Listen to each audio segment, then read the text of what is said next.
Tapos pakainin natin itong mga itik natin. Medyo malalaki na.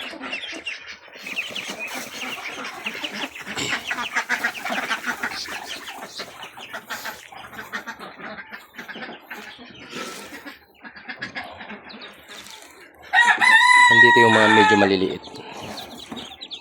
51 piraso lahat.